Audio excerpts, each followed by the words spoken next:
smoothly. I pledge allegiance to the flag of the United States of America, one nation, under God, indivisible, with life, liberty, and justice for all. All right. Thank you. I have the general warrant. You want me to do them, Jessica? Yes, please. Okay. I have the general warrant.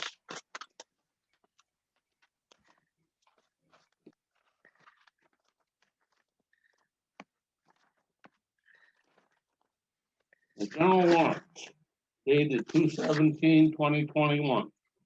99 invoices, $82,614.85. Blue Cross Blue Shield, $18,077. Amcare, $12,391. Road salt, $13,416. Then I looked at overall who was spending money, and it was DPW. 45 invoices, $23,749. The next one is kind of low, Terry. St. Albans City Rec, $4,696. It was very low. It seems to, this is usually a low, we get 4 requests for payments. This one was pretty low. I mean, sometimes they're in the tens of thousands of dollars. Right, so we do have $14,000 left for the next Mhm. quarter, so it looks like we're gonna finish right on target. From what I covered so far is 88% of the invoices. But based on that, I would make a motion to approve the $82,614.85. Second. Everybody in favor? I, Aye. Any nays? Okay, the warrants are approved. I have the payroll also, 125 through 131/2021, for $24,502.98.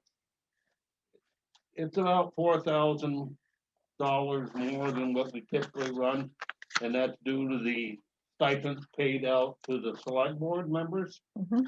And it's our yearly pay. Plus there was some DRB and Planning. that's it. Okay, for the second week, 2/1 through 2/7, a normal week, $20,751.11. If there's no questions, I would make a motion that we approve these 2 weeks. Well, thank you very much, Stanley. Thanks for getting kicked off without me, guys. I'm sorry I'm late. I had to be at a St. Albans Museum Board of Trustees meeting. So all kinds of fun. Did anybody have any questions or discussion about the warrant that Stan just read? I made a motion to accept. Oh, I think he made the motion. I was gonna second it. Perfect. Thank you, Aaron. All in favor? Aye. Perfect. The next one I have is the industrial park warrant. And that's for a total of $936.23. That was a pump of,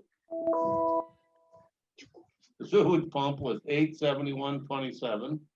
The road lights, $42.56.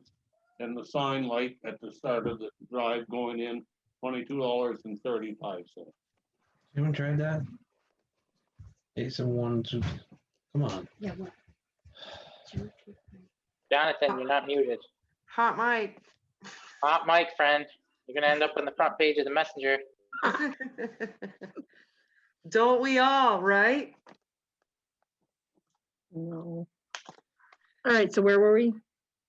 So the industrial park warrants, I would make a motion that we approve them for $936.23.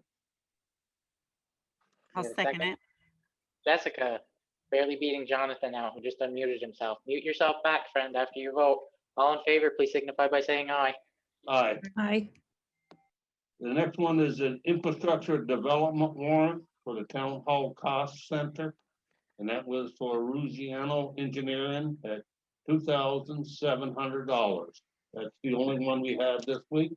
I would make a motion that we approve that warrant for the amount of $2,700. Second. All in favor? Aye. Right.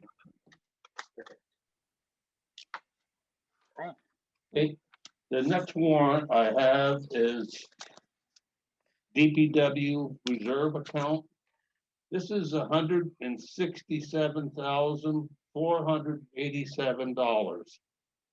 And it's a little more than what we expected to pay when we first asked for this amount of, we asked for 140.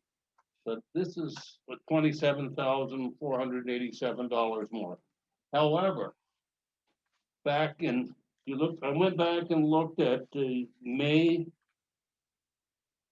18th, 2020 meeting. We had the discussion when Alan went out to bid for this truck.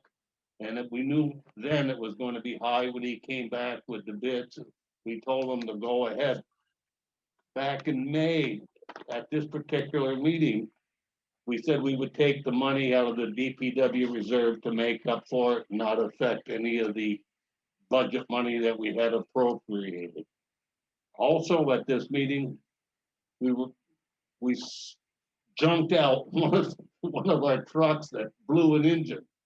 So we needed a truck, we ordered the truck, and we just got it. So it's like a 8-month, 9-month delivery by the time we get the plow arrangements on it. Alan needed this truck. I'm glad we made that decision back in May of 2020. So based on that, I would make a motion that we approve this warrant for $167,487. Stan, my only question was, when we had that discussion, did we say we were gonna use a prior year general fund balance to cover that overage, or did we say it was coming straight out of the DPW reserve? I got the minutes here. I don't believe we said that. But we could. And what we said.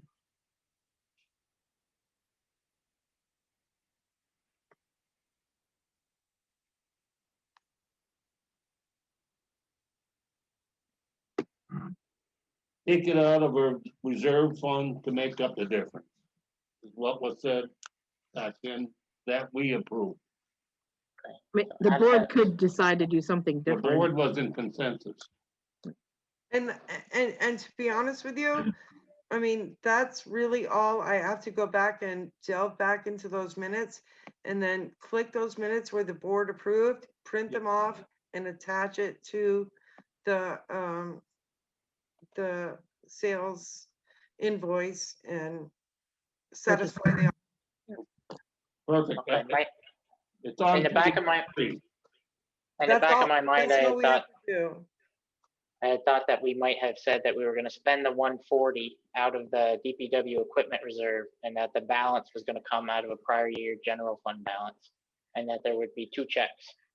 But if that's not the case, and I'm misremembering it, or I didn't have a clear understanding of it at the time, if staff and the clerk's office and the treasurer's office are good with this warrant as presented, then I say we second it and pass it. Second. Okay. Any further discussion? Hearing none, all in favor, please signify by saying aye. Aye. Aye. Okay. Alan, when do we get this truck?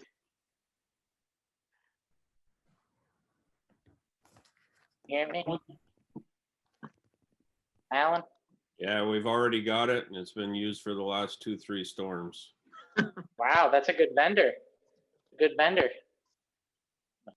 Plus, the other thing is this guy keeps plow trucks on hand, so if we ever have a breakdown, he said that insurance will actually pay for rentals of plow trucks, so it actually was a good find getting this vendor. Man, worth a little bit more if you get good service like that, right? Yep. All right, Stanley, sorry to interrupt you. Nope, I'm done. All All right, so if we're all set with the warrant, let's move on to minutes. We've got the meeting minutes for our regular February 1st meeting. Anybody have any comments or corrections? And also in front of us, we have the minutes to the special meeting on Friday, February 5th. So if nobody has any corrections or comments about the minutes, if someone would make a motion to approve both sets. I make a motion, we approve the meeting minutes of February 1st, 2021 and February 5th, 2021. I'll second it.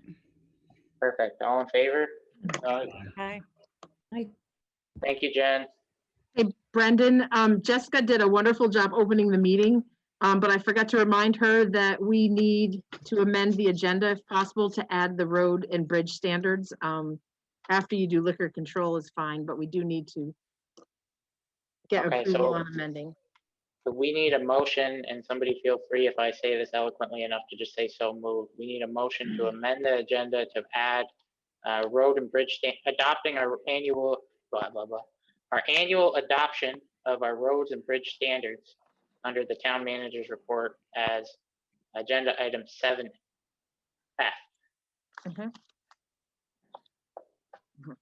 So moved. We have a second? Second.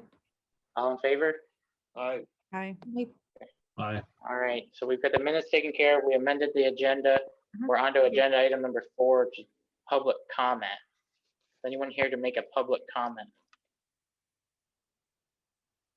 Okay, seeing nothing and no hands go up, let's move on to agenda item 5.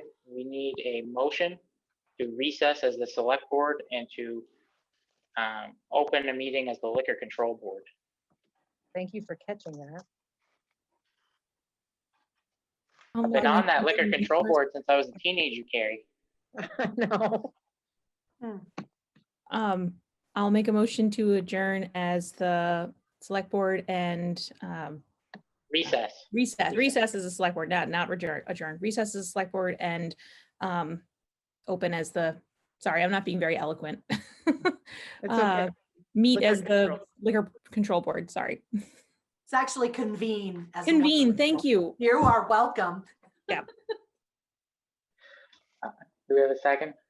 I'll second it. Perfect. All in favor? Aye. Aaron, if anybody's got a good enough reason to be a little tired at night, you've got it. Thank you for the comprehensive update, by the way, that we received in our emails from you with your role at the health department. We appreciate it. Okay, so liquor control board, I don't have the license renewals in front of us. I do. Okay, Anna, do you want to read them aloud? Sure. So Walmart is renewing their second class license. No issues. Pizza Hut is renewing their first class license, no issues. Jolly is renewing their second class license, no issues. Kinney Drugs, second class license, no issues. Pie in the Sky, first class license, no issue. Hannaford, second class, no issues. Maple Fields North and South, second class, no issues. Does anybody have any questions for Anna related to those license renewal applications? And so we will need a motion to approve those. Absolutely. Very specific. So we can have a motion to approve all license applications as presented by the clerk, correct? Yes. Perfect. So if anybody would like to move that, I'll make a motion, we approve all the licenses as presented by the clerk. I'll second. thank you, Aaron. All in favor, please signify by saying aye. Aye. Perfect. Thank you, Anna. Now Thank we you. just need to, we need a motion to adjourn as the liquor control board and to reconvene as the select board. I'll make a motion, we adjourn as the liquor control board and reconvene as the select board. I'll second. Thanks again, Aaron. All in favor? Aye. Aye. Aye. Okay, we're Aye. back. We're here to agenda item 6. we've got a couple of appointments to make. Item 6A is a yearly appointment to AJ as the Assistant Zoning Administrator. It gives her authorities that allow us to better serve the public. Honestly, she is equipped to be our full zoning administrator, which she took on for a period of a few months to help us out as we transition to Megan. All of us who have worked with AJ know that having her here as the Assistant Zoning Administrator is a godsend. It allows us to be probably the best zoning office in the entire county, quite honestly. So if anybody would like to make that motion to appoint AJ. And it is a term of 3 years, actually. Correct. Caught that.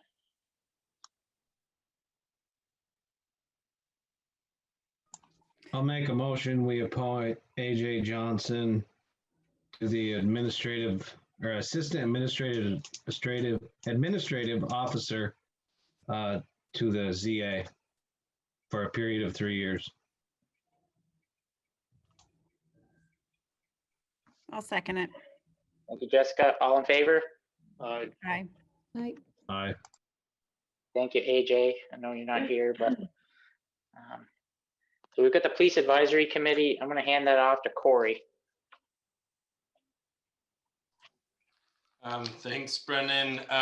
You guys all got a memo in your packets. Jess and I met, and I sent them over to Jonathan too, as per our last meeting, where folks filled in. There were multiple applicants, so so not everybody who applied got on. But we've got 2 at-large nominations for 2-year terms with Danielle Hull-Charbonneau and Jennifer Williamson. Resident with law enforcement experience, 2-year term, Daniel Merchant. Representative of an area nonprofit for a 1-year term, Preston Fuller. Representative of an area with addiction experience, 2-year term, Ben Kaufman. A local business owner, 1-year term, Armin Messier, and the fire department representative, a 1-year term, Jay Sweeney, was how they fit. I think we were a little creative on some, Armin's a school teacher, but he does own his picture taking service. No other business owner applied. So he fit there. And then with the addiction experience, a name that kept getting recommended to us is already on the City Police Advisory Committee, and we just felt it inappropriate to have on 2 different police advisory committees. But Ben Kaufman works for the Samaritan House, and then has personal experience with addiction and stuff. So we thought he fit that appointment pretty well. We did try to diversify the group the best we could, but we only had the applicant pool that we had to work with.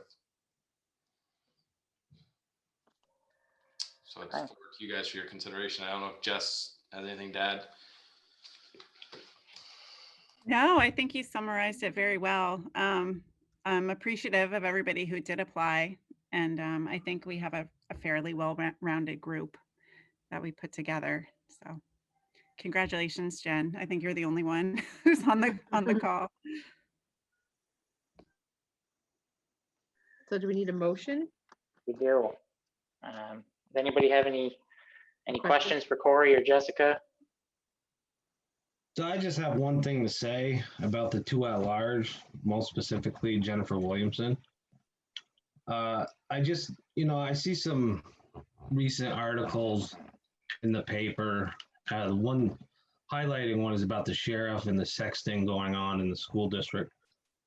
I just don't know what the intentions are. And so I think we should strongly look at appointing her to this, whether or not we appoint her to this board at this time. Did you have any specific issues with any policy stances she had, or just for those who hadn't read the article?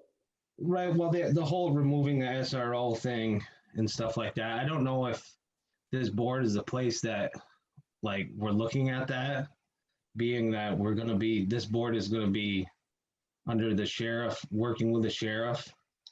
And currently, I don't believe the sheriff is supplying the SROs to the school district. I don't believe they are. I know the Sheriff Langevin is a former SRO of at least 2 or 3 years at SATEC. But other than that, I don't know how I know SAPD holds a contract with Maple Run. Well, Um, Jen's also running for the school board, so that's probably why.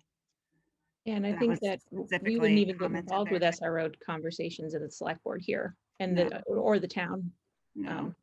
Jonathan, are you saying that the position that this individual took on SROs is making you call into question whether or not she should be appointed to create policy at a police level?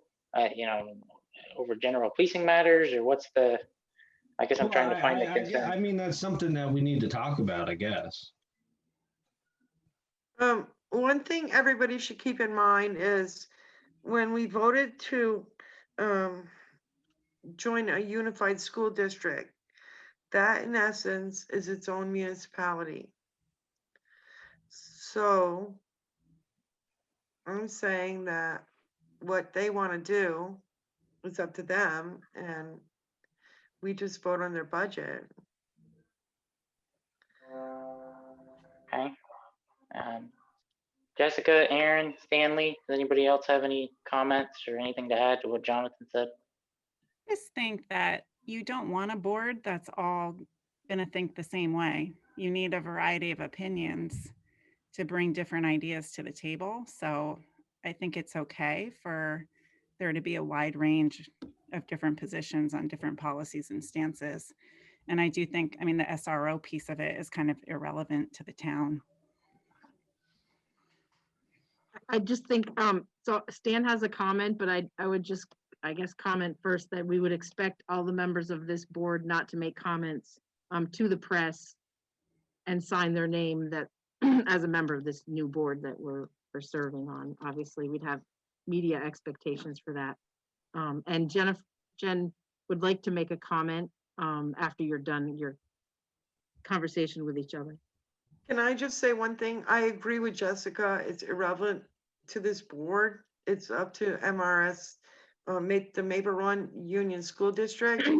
And if, like you said, Carrie, if Jen wants to come in and entertain the board in the public audience for what she's running for, that's fine.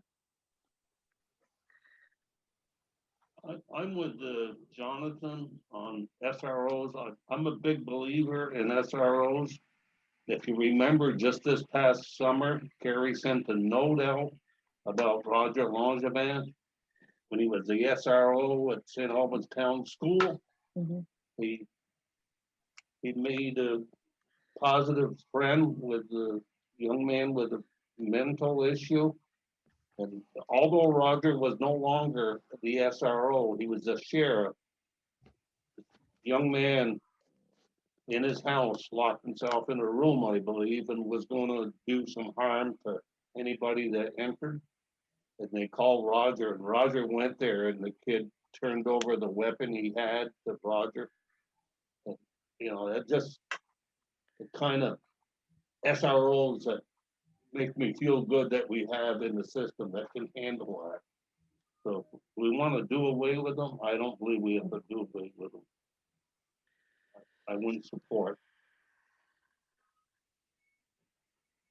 That's my take. It sounds like this might come down to me, so I'm going to delve into it. I haven't had much of a thought. I have read all of the letters submitted to the Messenger and Courier and every Facebook post I could read about the school district races. I think they're largely becoming races on the issue of having SROs in school. I think that's largely going to be what's in people's minds when they go to hopefully mail us their ballots back. And my personal belief is that pro SRO candidates are going to win overwhelmingly because the community supports the program. I'm having a difficulty in my own mind separating that policy stance because it's such a big one. We live in a community in the middle of an opioid epidemic. We live in a country where pre-COVID classroom violence was almost a daily occurrence. I personally grew up for the first Well, for years 2 through 9, I grew up in Section 8 housing with my parent. My primary caregiver was an addict, and her dealer, it's kind of hard to get into it, but her dealer lived in the same building as us, in the unit above us, and his son was my best friend, and I had no idea that he was obviously dealing to my parent. But in that type of an environment growing up, you're not only taught to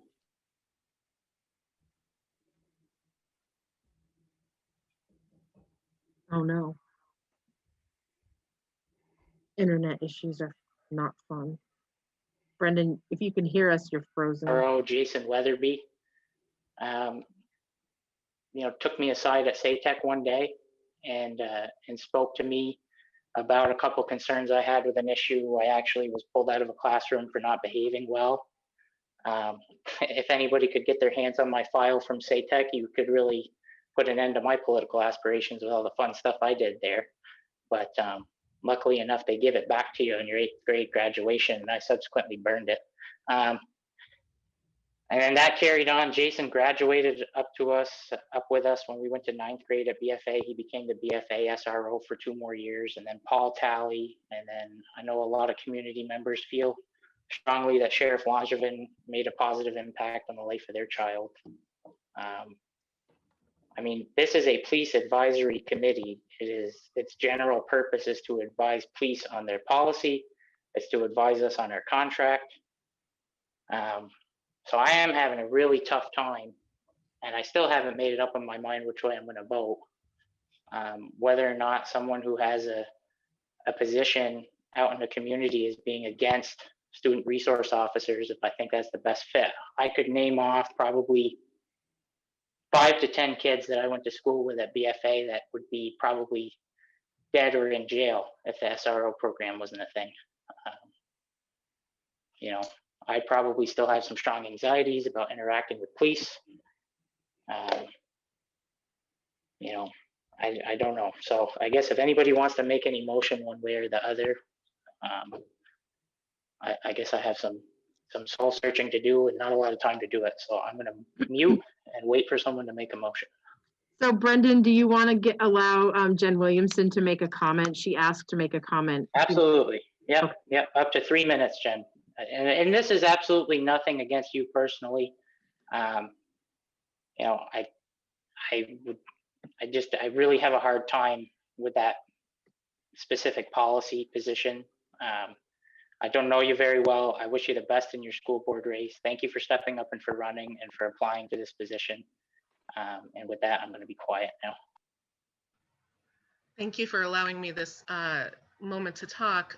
Yeah, so really what it comes down to is statistics and numbers. And when we look back at the data on school resource officers, what we're seeing is that disabled kids, and my child is one, and I want to protect him at all costs, disabled children are 3 times more likely to have negative interactions with police officers in the schools. And as we saw in our own schools at BFA, Officer French, harassed a child, manhandled him, threw him on the ground, put him in cuffs, called him the R word.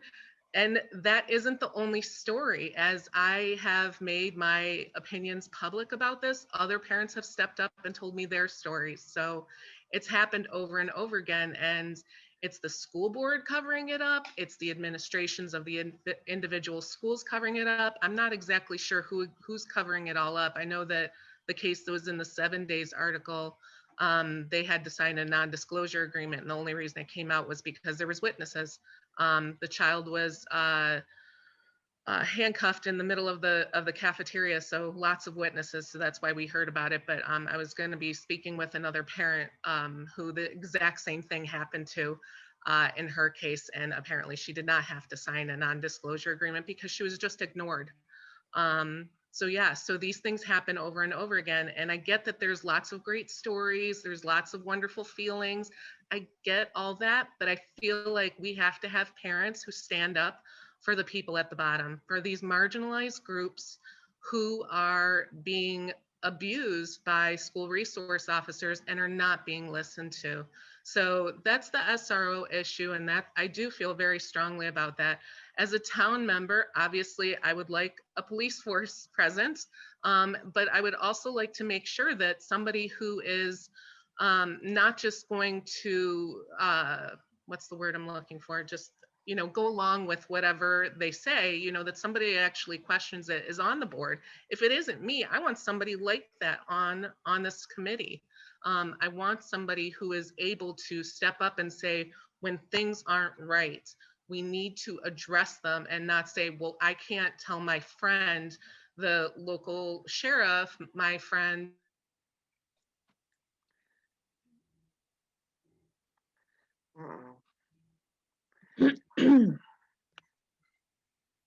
We're experiencing a connection issue. Mhm. Times, it's just about education and making sure that we are looking at this through an equity lens, that we are making sure that everyone is being heard and listened to. So I hope that I get to be on the advisory committee for that reason. But again, if not me, somebody like me, it can't just be all boilerplate. Yes, everything's great and hunky-dory, because there's a lot of not hunky-dory stuff going on in the St. Albans area. And I want to make sure going forward that we don't allow that to happen. Thank you. I do just want to add, I think it is important to have a wide range of voices. My kids have had wonderful SROs, including Roger at town school, but there are always going to be, we're looking at it from one perspective. There's always going to be other stories, and whether or not maybe it ends up we get more training for SROs around, dealing with these sort of issues, or maybe we end up bringing in more counselors to the school. I don't know where it's going to land. But I do think these conversations wouldn't be happening if it wasn't for people in the community bringing it to light. So you do need those people on a board who are going to bring the stories that we might not necessarily be hearing. Does anybody have any other comment, or does anybody like to make a motion? The only other comment I want to make is I feel like this, I think it's fair for us to have the conversation that's happening in the public around SROs. I just want to say again, I believe that conversation is not something that's going to happen in our police advisory committee, since that's something that Maple Run is going to be reviewing and considering. We don't have any piece of that contract in that conversation, except as citizens who want to be involved in that conversation, independently of our place on the select board and the work that we do here. So I also value diverse opinions on this board or this advisory committee. And I think if we, are hoping to see conversation and review, we're going to have folks that are going to disagree with us sometimes. I'm sure there's going to be folks on the board that haven't voiced their opinion either way, or not on the boards on this advisory committee that hasn't voiced their opinion that I might disagree with too. But I would hope that we would have space to listen to all of them, and they are advisory. And the decisions are being made by us as the select board. So as in an advisory capacity, thinking about the advising of the town, I think we need to think about that as we're thinking about who needs to be on this board or this advisory committee. Sorry, keep saying board. And I do just want to add one other thing. So we have 7 seats. We specifically asked for diverse candidates to apply. We really didn't get much diversity at all, but there are at least 2 women out of the 7. I think we should do our best effort to make the committee as diverse as possible, because that was the call we put out to the community. I actually just received the other day, and we haven't had time to vet it, an email from Al Vogel with a person of color who was interested in serving on the committee as a resident. I just forwarded that information on to Corey today. So there's that potential. I don't know that it might not be worth tabling this discussion until our next meeting, just with that in mind. I think I received it from Al Monday night, got tied up with the nor'easter that never came yesterday, and forwarded it on to him today. I guess that's a consideration that I just want to offer everyone.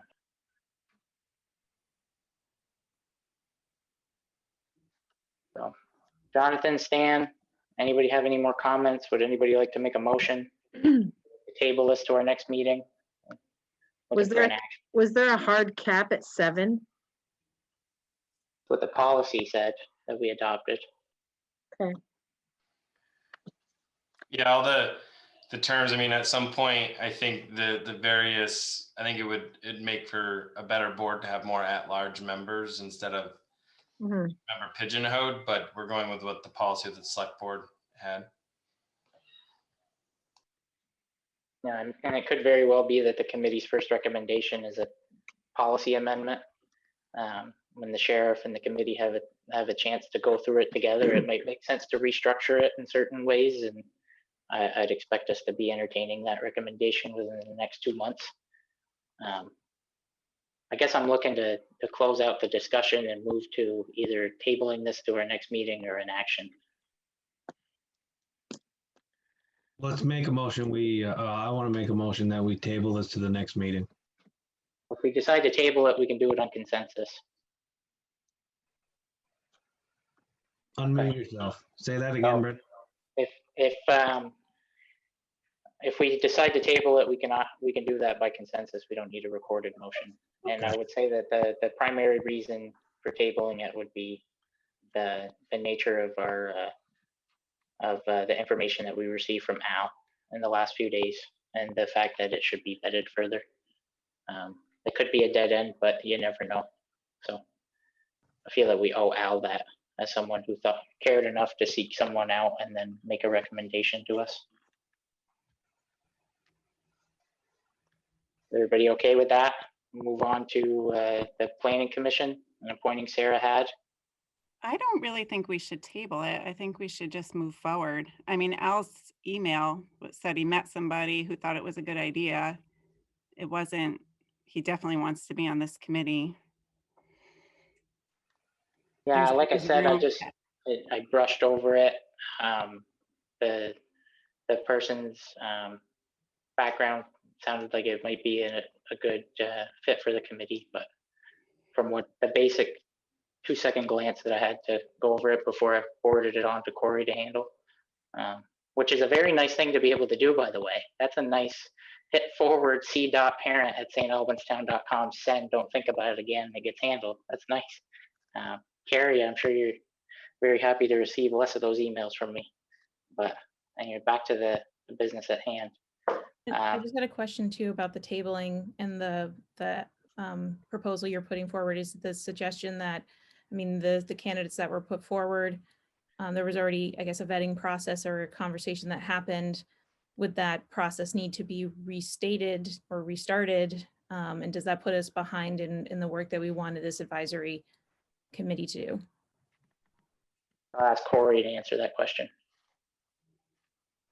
I mean, every meeting you guys delay, it delays the start of the commission, the advisory committee. So I can't, I guess, if you had an issue and you appointed 6 of the 7 members tonight, I could start the police advisory while you considered, but you know, you guys make the policy. So, you know, if you want to table it, it'll table the start of the police advisory committee. I think the key here is just to have it running and functional for July 1 when the sheriff's department takes over. I don't know how much work this group will do with the St. Albans City PD, as we're just getting to the end of that contract, and you know, the group's just getting up and running. So I see it, as long as we can get it up and running and in a comfortable spot for when the Franklin County's Sheriff's Office takes over our policing, I think that makes sense. I think the only other comment I wanted to just make as we're thinking about whether to table this or not in consensus is it feels like this conversation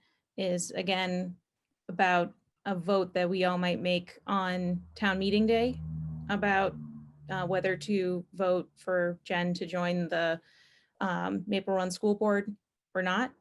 It feels like that's the conversation that we're having, and that is not what this advisory board would be doing.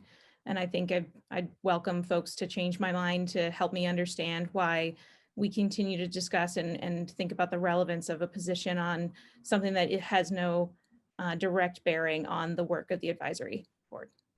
I guess to reply to that, Aaron, if I may, the position of an SRO in a community setting it's, please, Roger, Sheriff Langevin, correct me if I'm wrong, it's a main tenet of community policing.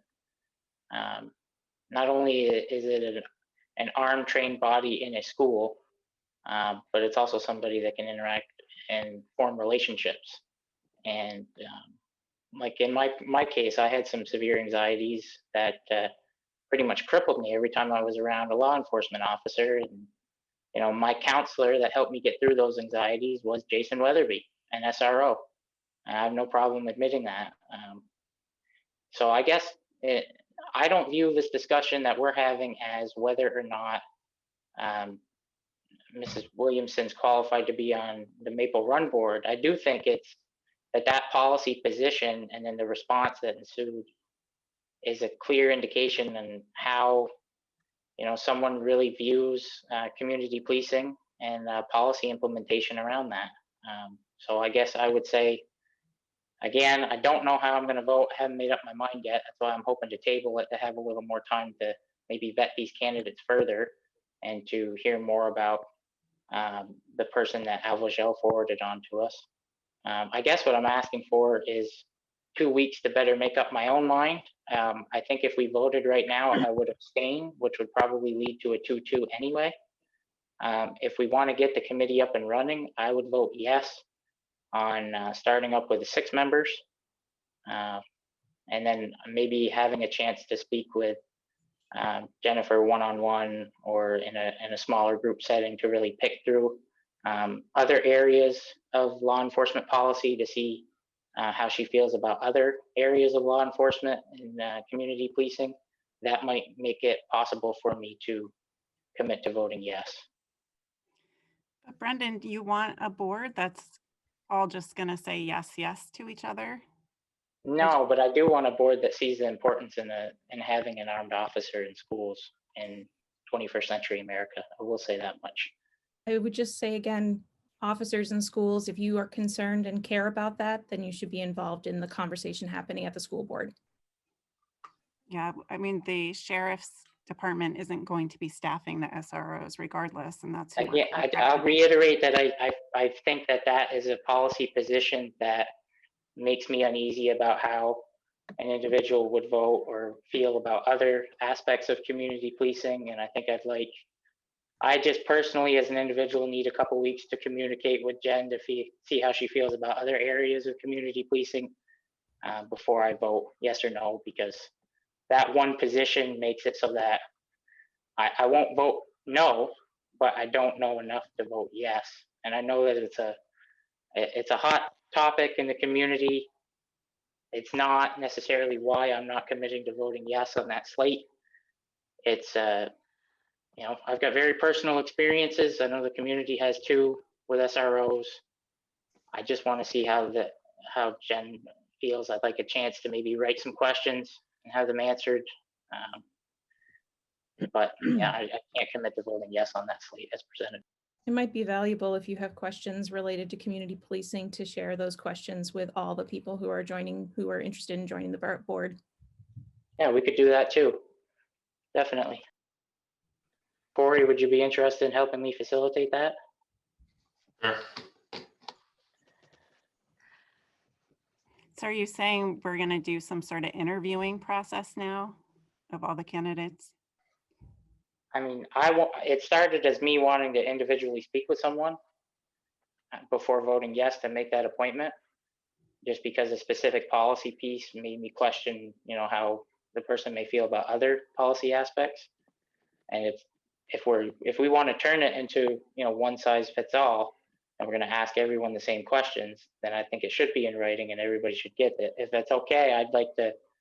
I would be in favor of tabling it if we had that, because I think because one person is out there in the public putting their opinions and their policy stance, and if we're expressing in this meeting that policy stance is worth considering in whether that person should be on the board, then it's worth knowing for anyone who wants to be on that board.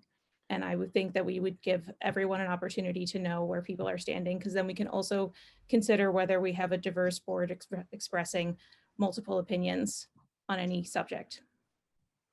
Yeah, again, I think it's really important to have those multiple opinions. And I hope if we do this interview process, we're then not going to cherry pick people based upon their opinions, because that's not going to pan out well either. I mean, I just, like, we're putting one person under the radar without knowing what 6 other people think. And then to come up with the questions to ask them, and then to pick through the ones that align with what you think this committee should be made up of. And honestly, on this item, the SRO has nothing to do with the town. Again, I feel like I'm repeating myself now, so I won't say anything else, but I don't see, I'd rather not table it. I think we should just go with this committee, but I'm afraid if we vote with it now that you'll abstain and we'll be 2-2, so. So this issue really has nothing to do with the town. It's a complete separate district that you're voting on. I'll say it one more time. It's a specific policy position that calls into question what other policy positions could be. And that alone is why I'm not willing to vote yes or no. So the battle is the battle right now is the Maple Run Union School District ballot. It is not the town ballot. And the Maple Run Unified School District is their own district. No, I understand, and but just in respect of appointing folks that will make collective recommendations and offer advice on policing services within the town, I want to make sure that, and I think that this may just point out to the fact, like Aaron said, if we're going to ask somebody questions, we should ask everybody. Exactly. And maybe it might make sense to do that in the next 2 weeks. I'm wondering, Jessica, if you'd like to work with Corey and I to form those questions to make sure they're not biased. I don't know if there's someone that VLCT, like a Karen Stackpole, that can check the questions for implicit bias before we send them out. I don't mean to create more work, but. Well, I just don't even think that the stance on issues is so important. I mean, the questions I would want to know are, can you work with other people? Can you work with someone you disagree with? Are you a good listener? I mean, those are the things that are important on a committee, not what your policy stance is. And it's advisory. They're not making decisions. We are. And to be honest with you, I think those Aaron's and Jessica's responses, those have to go to Kevin Dirth and that school board. So we know where everybody sits now. I guess, how do we want to move forward? We haven't reached consensus on an action plan. So do we want to do written? Usually when we make appointments, we receive letters of interest that all board members read, and that, you know, lends into people's personal and professional backgrounds in certain cases. So maybe we could ask for, we could save our staff the work and ask for folks to.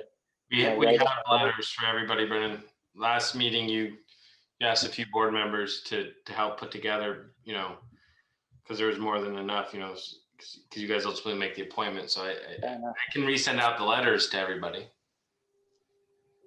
I would hate to read the letters and say, well, I'd like to know more. It's just such an important committee, and it's new.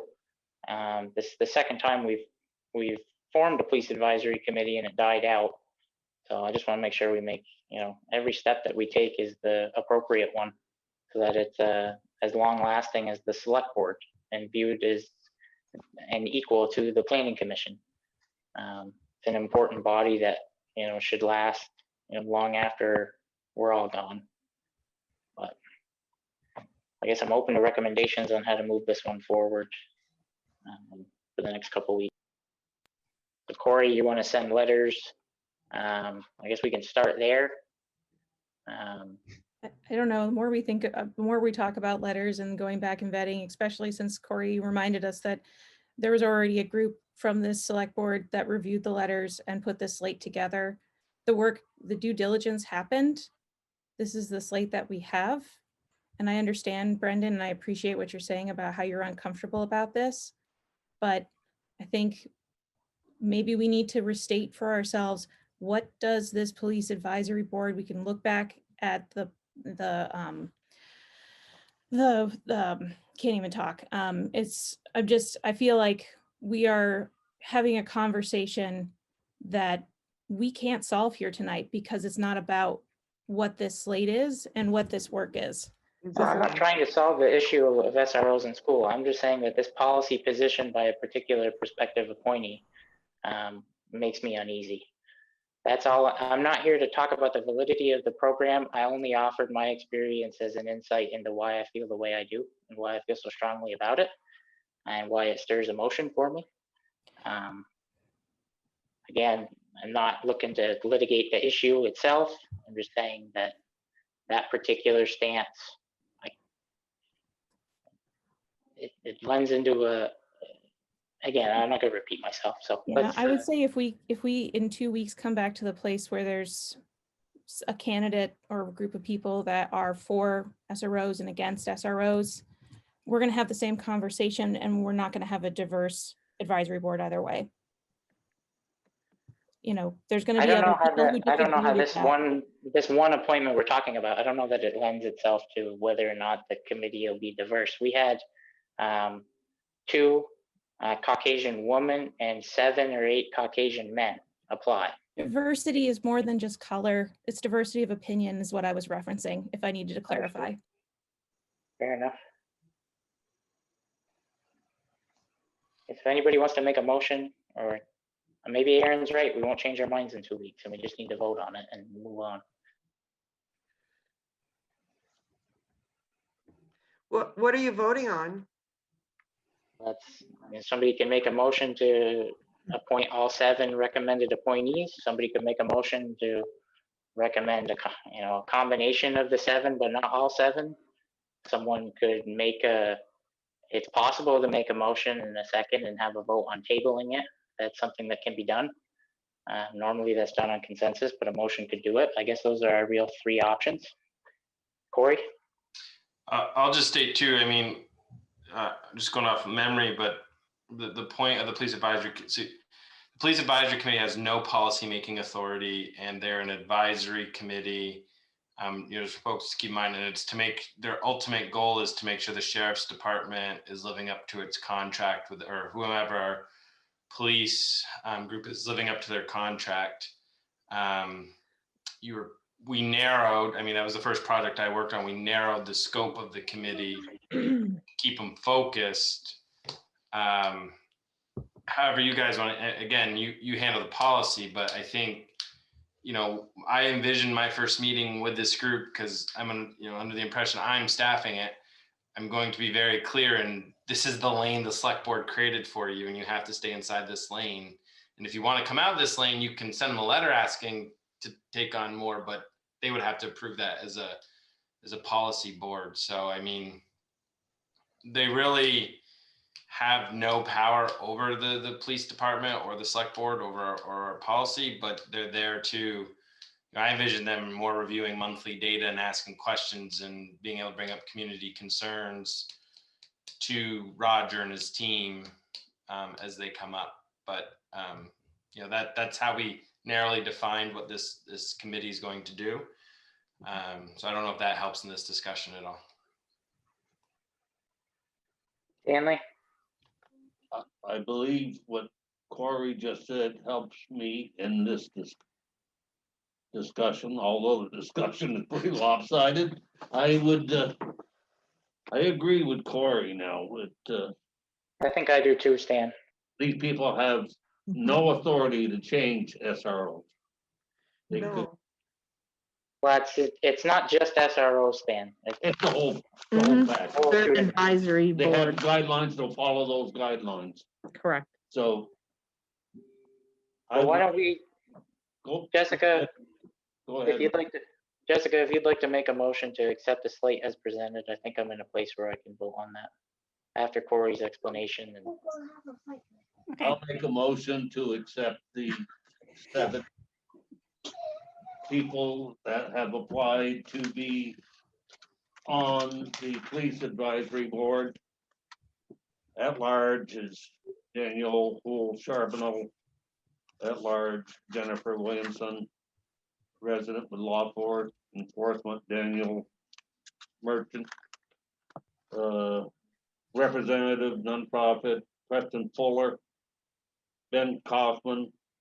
Armin Meshier. Jay Sweeney. Those are the 7 members of the police advisory board that I would cast my vote on. I'll second it. perfect. Okay, any further discussion? All in favor? Aye. Aye. Opposed? Nay. And I don't have to vote, so I don't have to be on record in either direction. Perks of being chair. Jen, I want to thank you for being a good sport through this. Again, nothing about you personally. Wish you all the best in your school board race. Thank you for stepping up. We look forward to having you on our team as a committee member. We think you'll really love enjoying working with Corey and Roger and everybody else on the committee. And Jen, Gray, if you could add to the record, just for the sake of my own amusement, if you could add that Brendan Deso is very proud of Ben Kaufman and his road to recovery and in his appointment, I would appreciate that very much. Certainly. Ben is a personal friend of mine who has been through, he's been to hell and back about 3 times. He's on a first name basis with a gatekeeper, and he's on I'm best man in his wedding in December. He's getting married to a really wonderful person. He's full disclosure, he's a city resident, but he works with folks and has extensive experience with addiction recovery. So we thought that was an appropriate appointment. And Benny, if you're watching this on YouTube, I'm really proud of you, man. Kudos. You're a damn inspiration to all of us.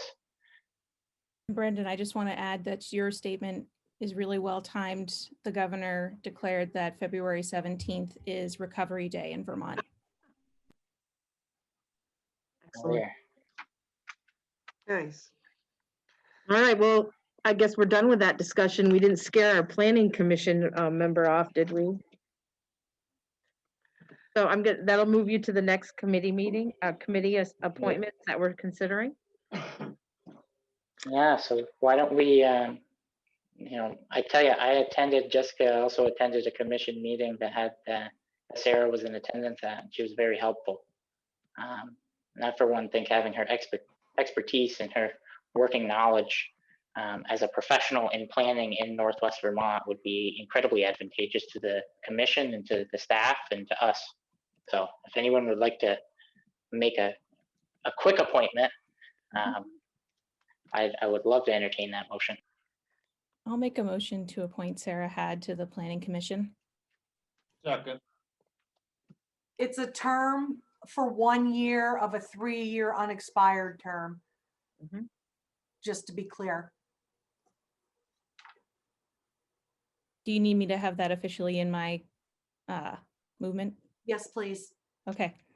I will move to, or I'd like to make a motion to appoint Sarah Had to the 1-year term followed by a 3-year, I'm not gonna, what's the right word again, Jen? It's a 1-year term of a 3-year unexpired term. Thank you. 1-year term of a 3-year unexpired term. Thank you. Welcome. A second. We already have it? Second. Are you Don't know good what with I that? missed, but I'm Okay. back. All right. You got a first and a Sorry. second. All in favor? Aye. Aye. Technical difficulty resolved just in time. All right, so thank you, Sarah, for stepping up. We're really grateful. Feel free to rub that planner genius off on our new director of operations. We appreciate it very much. She's gonna get a lot of Okay. phone calls from me. She probably doesn't want to get. Well, full disclosure, right? And Carrie, agenda item number 7, All right, town so manager. right, the first thing under the town manager report is a proposed parks ordinance update. And I'd like to frame this up in that I'm not sure that we have evidence that this has to be an ordinance. It seems like since I've been here, we update our park ordinance every year. And a park ordinance requires an appeal period, a notice, then it takes 15, it's a total of 60 days. I guess I'm proposing that we have a parks policy. An ordinance is really necessary when, I guess when you're issuing tickets, like our motor vehicle ordinance, but I don't know. I can talk offline with Roger and look at VLCT too, but I haven't seen any evidence that we can't just make this a parks ordinance. But after the discussion at our last meeting about when and where we should provide winter maintenance, I guess I'm gonna retract what I said at the last meeting, that we can just plow wherever we want, because I don't think that's good. It's not a good idea based on what Alan shared with me, because we have had damage at the near the stone house in our parking lot. Somebody just decided to, pull donuts in the middle of our grassed area in the spring, I think it was. So I'm not sure I'm really excited to mix the use of the vast trail up over our grass parking lot with the public, without really seriously looking into it. We're now plowing Cohen. I think that's working okay, despite somebody going over some snowbanks. But so you'll see in the enclosed policy, we revised it some just to take a stab. You can change it, delete. I'm looking for comments, but I think we should just seriously consider revising a parks policy. We should maybe review what other towns do. We should learn the lesson we just learned out of the credit program for the stormwater utility, and read like 10 comparable municipalities ordinances and or policies, and maybe make an updated version. I think there should be things that we should be able to change in a policy just by a board action without a warning in a 60-day period. Right. And there are probably certain things that have to live in an ordinance, so maybe we need both. Well, maybe, but yeah, maybe. I'll just say that for now. I don't have anything back from. I don't know. Ongoing effort. This was a first stab. If anybody has any specific comments, maybe email them to Carrie, and we can incorporate that into a draft too, or with any guidance we receive later on. But in the meantime, Jonathan, your concerns from last meeting about Cohen not being plowed and the Bay Park being opened up, they seem to be pretty well addressed. From what I can tell, do you have any specific comment or like a recommendation? I'm sorry, we'll also,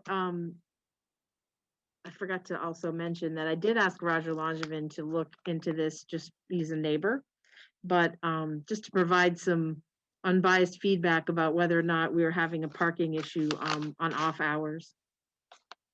I'm not sure if he had time to look into it yet, though. I did, Carrie. Okay. And you were looking at possibly like expanding the use on the westerly side, like opening that up. It's one of those things where it's a catch-22. When you open it up, there's more people there. With more people there, there's more incidents possibly.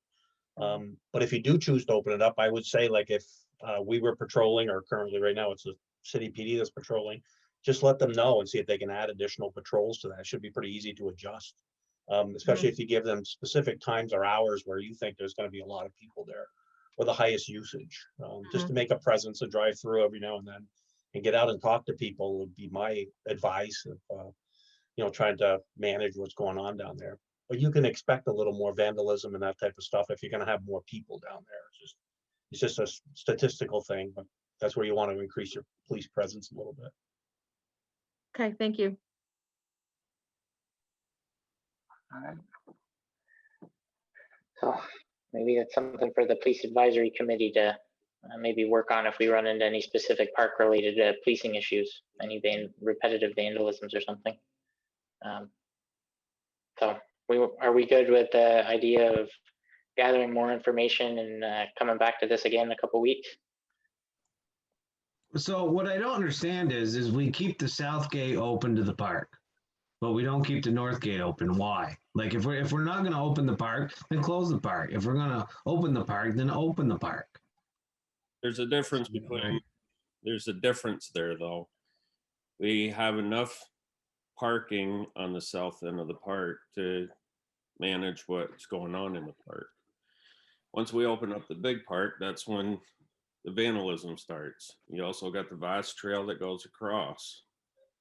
It's a lot of maintenance and it's unnecessary. So why don't we just do the same thing in the summer? Why don't we just keep the north gate closed and keep the south gate open?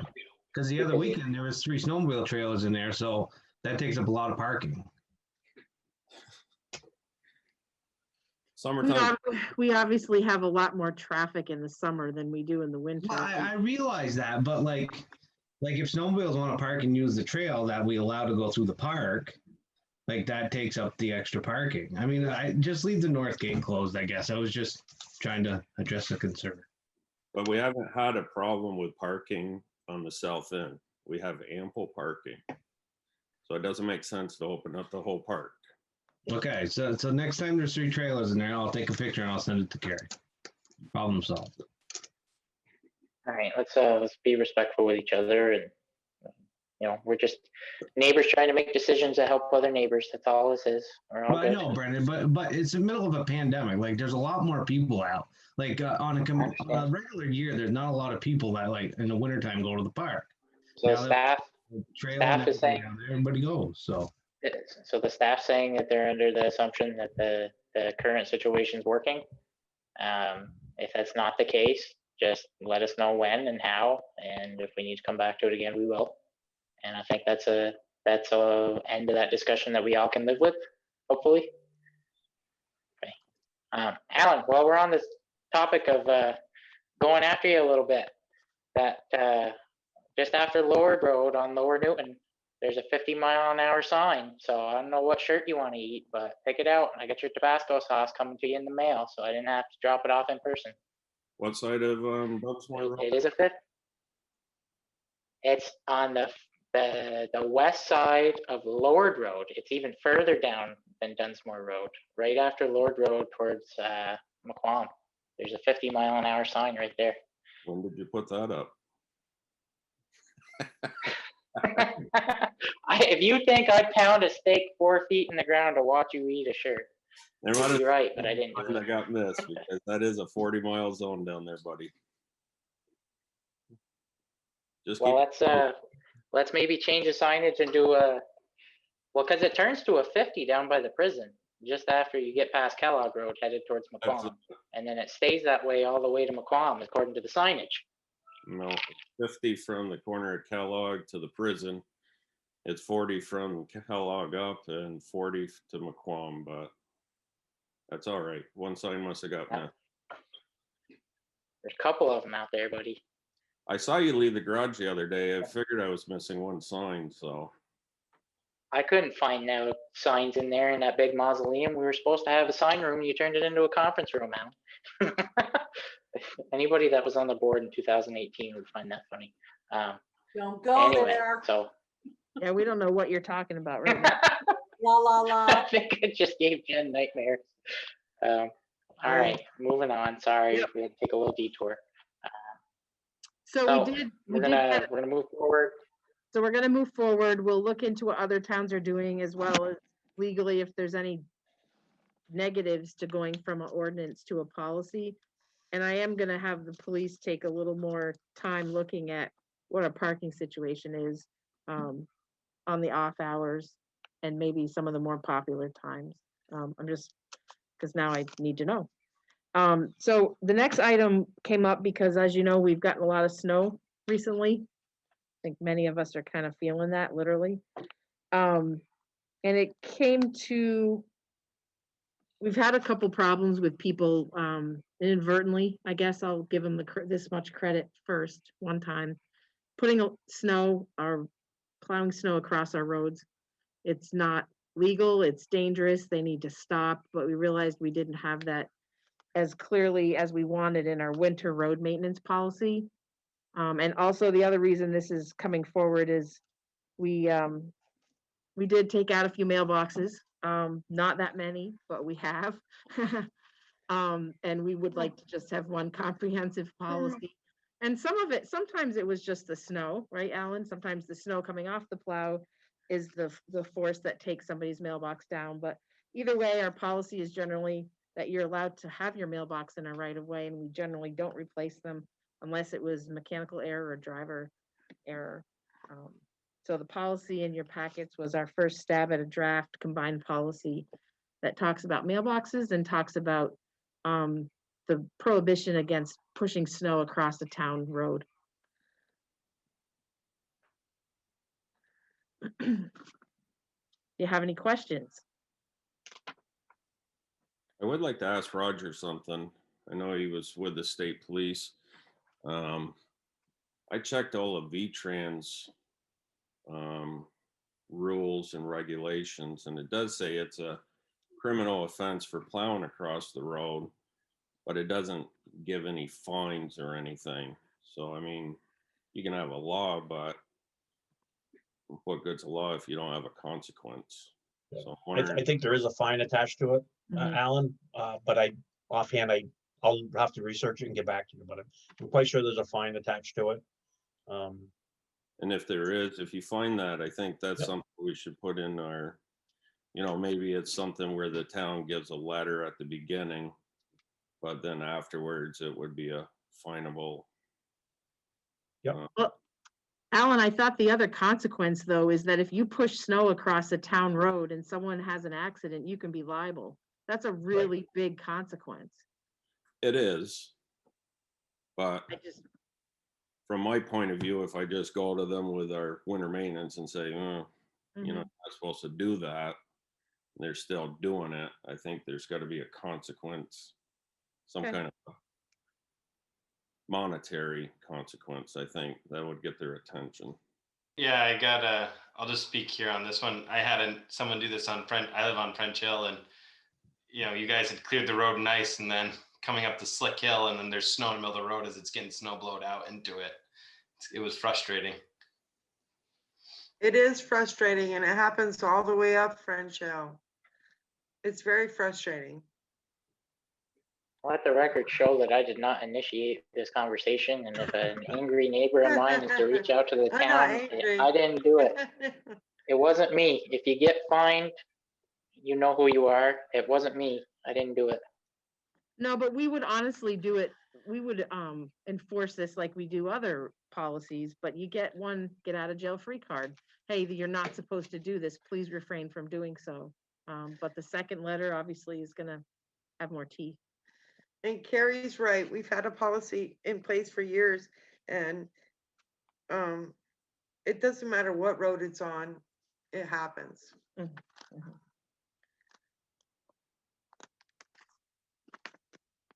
Any strong feelings about the one presented to you? Are you guys all worn down from the other conversation? So we currently have a ordinance or a policy that says not to push snow across the road, right? Correct. So We how do. come, so why are we all of a sudden worrying about enforcing it now if we haven't enforced it for the past how many years? We are choosing to enforce it because it's now becoming more routine and it's becoming dangerous. And there's a state statute that we want to reference within this policy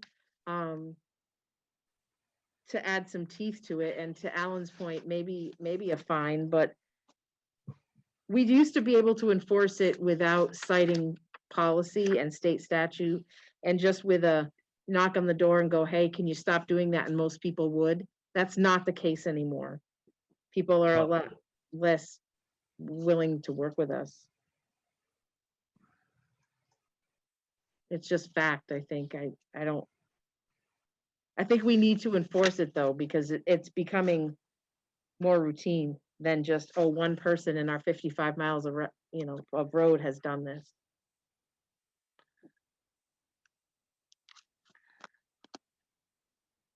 Did that answer your question? Okay, so we're saying we're gonna send it, Oh, he's frozen. No? maybe, Go ahead. Yeah, I lost you there, but go ahead. Summarize, Brendan, if you want, or whoever.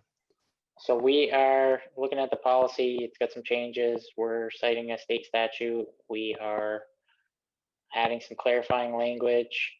We're more clearly expressing how the town deals with mailbox replacements and how mailboxes should be installed and where within the right of way.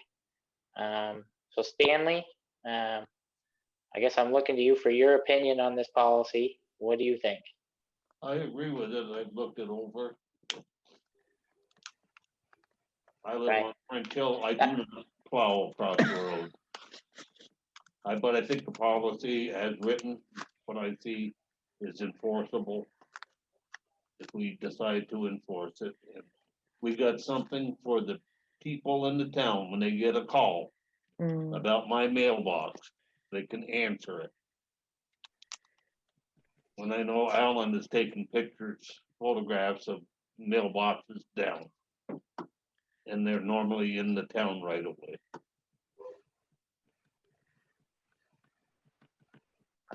Does anybody else have any comments about it, or would anybody like to make a motion to adopt it as presented? You know, it's a policy, so it's something that if we find an issue with over the next, you know, that throughout the next couple of months, it can be easily amended, unlike an ordinance. Correct. So, I'll make a motion to. and if you agree with it, okay, perfect. Go ahead. Go ahead. Sorry, Motion I was to- just about to ask you to make a motion. Oh my God, I love this delay. It's super special. I will make the motion to adapt the new winter road maintenance plan policy. I don't know if it's dated.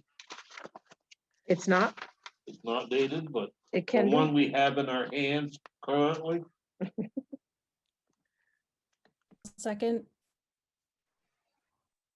All in favor? I Aye.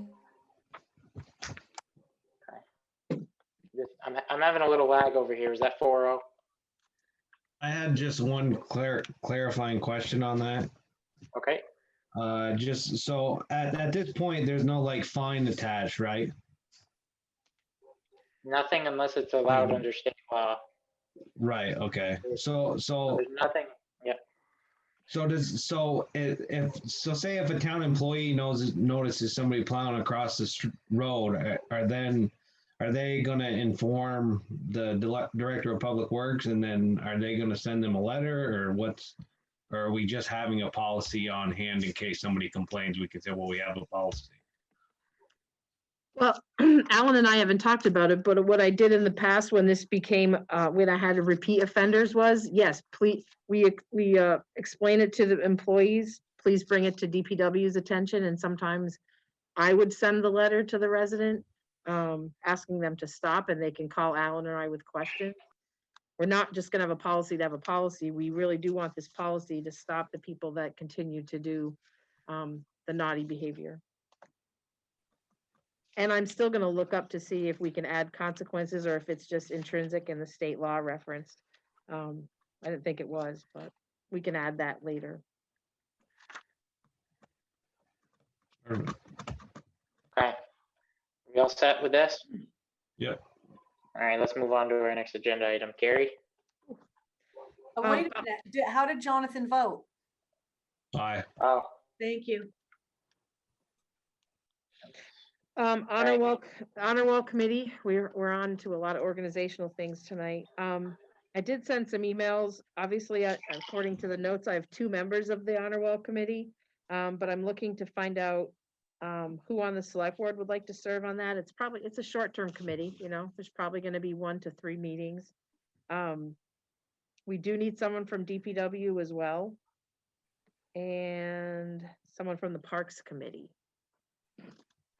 So I'm thinking someone could serve double duty. We have a couple people on both Parks and DPW, and Parks and the Select Board. So I don't know who has time for what, but by the next meeting, I would really like to get a list similar to what Corey just provided and appoint this committee to start meeting and make a decision for 2021, or you guys can decide that because we're in transition, you don't want to do it, but we were asked to do it every year.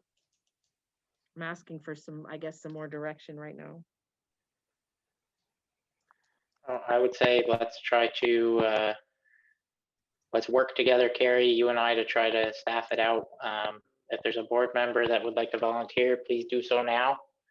If not, I'd be happy to step in to save you guys an extra meeting. I know you're all busy. If someone feels strongly that they would like to participate, though, I'm also willing to get right out of your way because I've got like 17 committees a week with the St. Albans Museum. So, All right, so Carrie, why don't we work together? We'll try to find somebody and then we'll come with a slate next meeting. yeah, so if you can get back to me with any warm bodies by next Thursday, that would be great. So the D on my list was a COVID-19 update. The town hall is only open at this point by appointment. We're serving our citizens and those that need to access the town hall pretty safely by doing that. We continue to do that. But I will say that we were contacted by the Vermont Department of Health, by Dr. Levine, and basically all those on his team, citing a recent uptick in cases in Franklin County.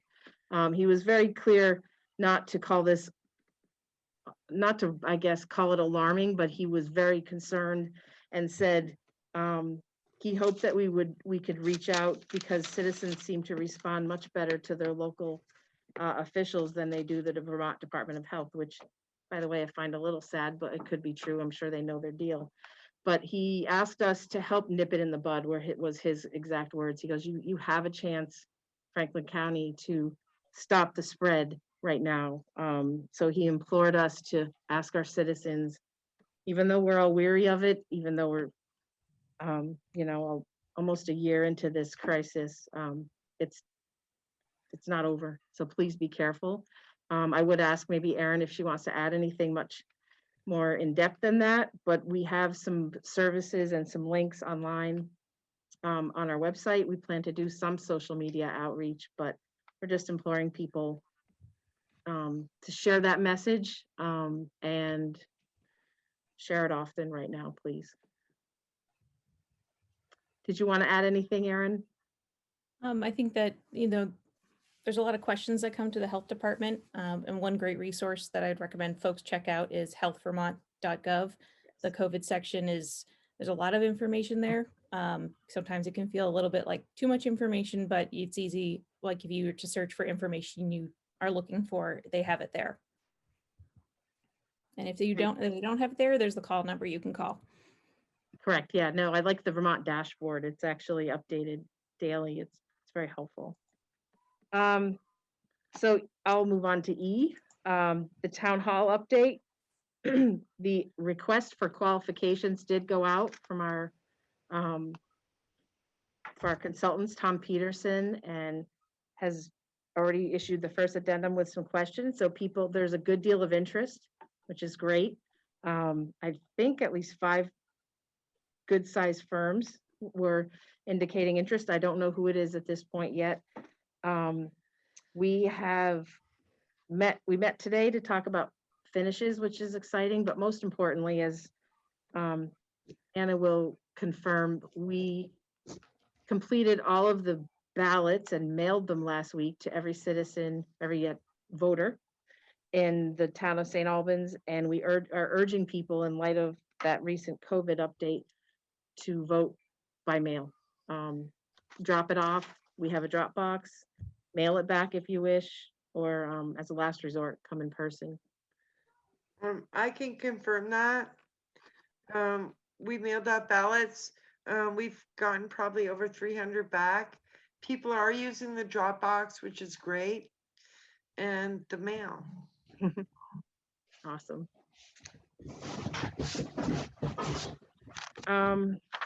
So that's where we are right now. We're hopeful. There's some social media outreach, but town hall is on the ballot as among other things, and we will have our informational session on March 1st, right before town meeting day. Also, We added it. yep, we added it. I glossed over the other 2 things pretty quickly.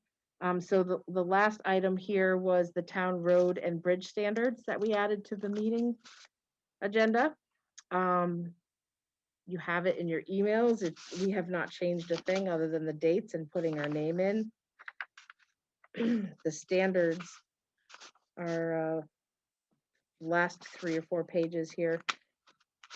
They are required. I guess our urgency and why I didn't give you a ton of time is Alan and I got this pretty late last week, and we are trying to get as much grant funding as we could possibly get in the next couple months. So we'd like to get this approved if possible, but absolutely here to answer questions if you have any.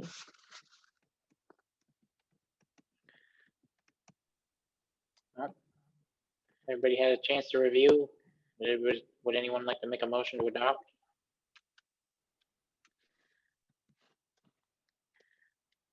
Brendan, I reviewed it at home when I got it on my computer, and it's basically the same as we've had in the past. Mhm.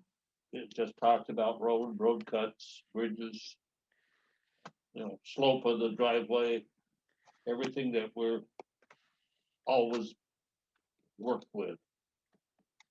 So, if somebody wants to make a motion, would be good. Go right ahead, Stan.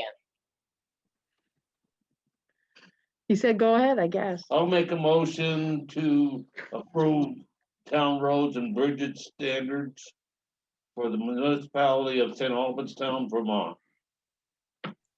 Okay. Dated 2/17/2021. Right, did I hear a second from Jonathan? Yep, second. Thank you. All in favor? Aye. Aye. Okay. Is that it, Carrie, for town manager report? That is it. All right, so we touched on our schedule already. We've got our informational hearing. We've been having informational hearings going back to really since we started talking about the budget. A lot of folks will hopefully have voted already by March 1st. We'll have our reorganizational meeting on March 15th. I guess, Carrie, my only question is if between now and the 1st, if you could ask the design team for town hall if there's anything that might require a board action, or if there's anything that might get slowed up by us waiting from the 1st all the way to the 15th. I guess I'm willing to say that if we could get a faster start on the town hall, assuming that it passes, I'd be willing to meet anytime if that works for the rest of the board. But I would love to get approval on it, get right back reorganized, and get started on it. If it's not until the 15th, that's fine. But if the design team has any reason for us to meet sooner, we're definitely open to that. Right now, we're kind of, well, it does, but right now we're pushing forward with that construction manager delivery method already. We have a meeting scheduled for March 3rd in hopes that we just received approval to go forward. So I will talk to them on that day. We specifically moved our meeting so that it would be after the vote by a couple days instead of right before it. So the only thing we might have to do is some of that preloading of the site, which is a geotechnical term for trying to figure out how much work you have to do on the foundation before you actually pour the foundation. And that's something we can do or as soon as we get approval to do so by the voters. I mean, if we get approval. Do we have to wait for the ground to thaw before we do that? No, they said that we could start some of that now. I mean, you basically clean off the snow and then you peel back the first layer or so. And I mean, obviously I'm not the person that's going to be doing that, but they explained to Alan earlier today when he asked that question that he could start in March if we're given approval to move forward. Under the direction. There's a lot of snow on the ground. So. No, well, that's probably good, but under the direction of a couple of consultants, both geotechnical and the site person. I mean, we're not just gonna drive over there with a backhoe or anything. Okay. All right. So let's my report, Anna, administrative staff, anybody who had a hand in mailing out ballots, well done again, as usual. Fantastic work. Carrie, you've been an unsung hero the last few weeks. You've basically been the project manager for the town hall. You've hired some pretty fantastic people. We're looking forward to our executive session to hear where you and Corey are at with the stormwater utility coordinator. But Corey and Megan are working out beautifully, and you led the hiring charge on both counts. You're doing a good job with the town hall. You're keeping it moving faster than it probably would even in the private sector atmosphere. And I guess we don't say enough. Well done. If there's anything we can do to support you, please let us know. But we really appreciate everything you're doing outside of your normal day-to-day work. I want to say it's been almost a year since the pandemic took a grip of the county. I remember those first few meetings we had up at the hospital, sitting in a conference room with no windows, with no masks, like 2 weeks into COVID, having some tough conversations with hospital officials. And your leadership's been composed, succinct, common sense oriented, and I've learned a lot personally, just as a young person working with you this last year. So I just wanted to thank you for the last few months and your leadership through the pandemic. We really appreciate it. And then I wanted to thank somebody else for his leadership for the town. That's Stan Dukas. And I've been telling everybody that listen that just because Stan's leaving as a board member doesn't mean he's leaving Team Town. We're going to keep you around. And I have 3 specific areas I'd like the board to consider, and I'd like to formalize it all at our next meeting.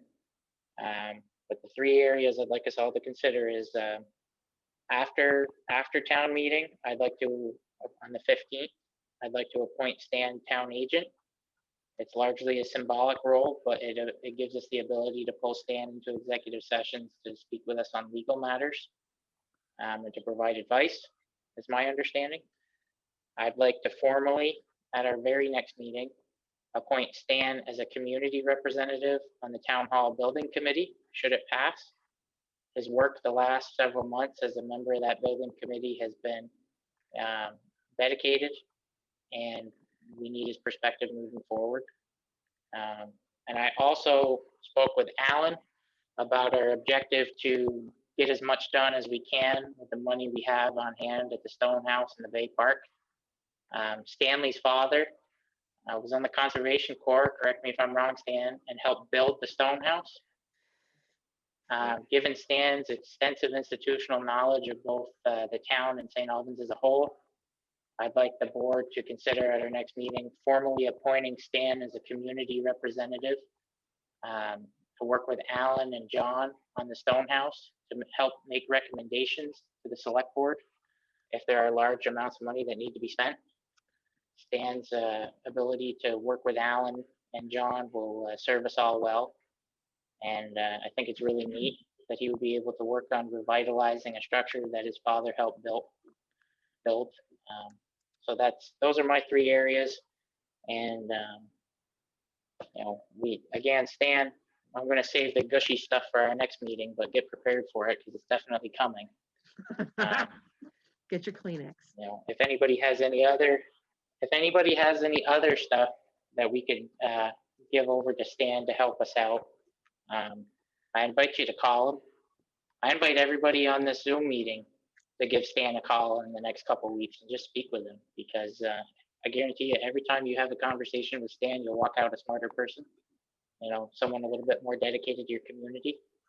I said I'd save the mushy stuff till the first, so I'm going to do that. And that concludes my report.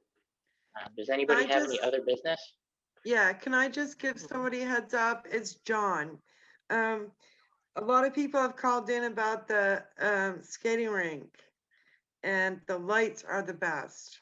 The lights are the best. And they want to know when they can skate. And just a lot of people have called in about that. Yeah, I've been hearing from folks too that they just love it. Oh my God, it's the best. Yeah, we're getting a lot of I positive. think you're gonna be selling time. Soon enough, but I would agree, we get a lot of good comments too. It's fabulous.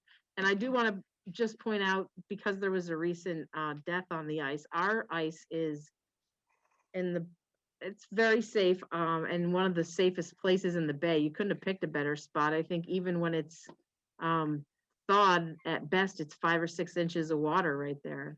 Yeah, it's really low. So it's safe. I guess I want people to understand that it's a safe place to be on the ice. Yeah, John, Alan, you guys are doing awesome. we got I a mean, good thing going. That Facebook post that went online with just a couple pictures of the rink might have been the most successful social media post that the town's ever put out, as far as reaching people and receiving comments and engaging folks. Especially for a hockey work town. Mm-hmm. Yeah, I spoke with John either earlier this week. It all starts to run together, but looking forward to maybe expanding on it and making it even bigger next year, or having multiple rinks and maybe doing some tournaments with the help of some local businesses. So John's working on a sponsorship program. He's constantly into it, and he gets that from Alan. The two of you are working very well together, and the whole town appreciates it. A lot of kudos to John, because he's taken on this ice rink and done a great job. Plus, on top of all his work, he's filling in for being down a person at Public Works, so he's been doing a plow route also. So he's keeping busy. Well done. Thank you. Appreciate it. So before we go into executive session, Jen is going to read the motion, so no one else has to remember it. I apparently forgot that also in my red pen. It was a busy day, Thursday, I guess. So Jen, if Brendan gives you the word, I guess we can ask for an motion. Yeah, so Jen's gonna read the motion. Somebody just has to say so moved. We need a second. We'll vote. We'll enter into executive session, and then we'll also remember, Jen, to invite the town manager and director of operations Got it. in that motion. Ready? Yes, ma'am. I make a motion to go into executive session to discuss legal, contractual, or personnel issues when premature general public knowledge of the subject matter would place the town or person involved at a substantial disadvantage. It's further moved to enter into executive session to discuss legal, contractual, or personnel issues under the provisions of Title I, Section 313A1 of Vermont statutes, and to invite in the town manager and the director of operations. Very good. Thank you, Jen. Welcome. Thank you. And did someone so move that? So moved. Second. Perfect. All in favor? Aye. Aye. Have a good night, Anna and John and Jen. Bye, thank you. Bye. Appreciate it.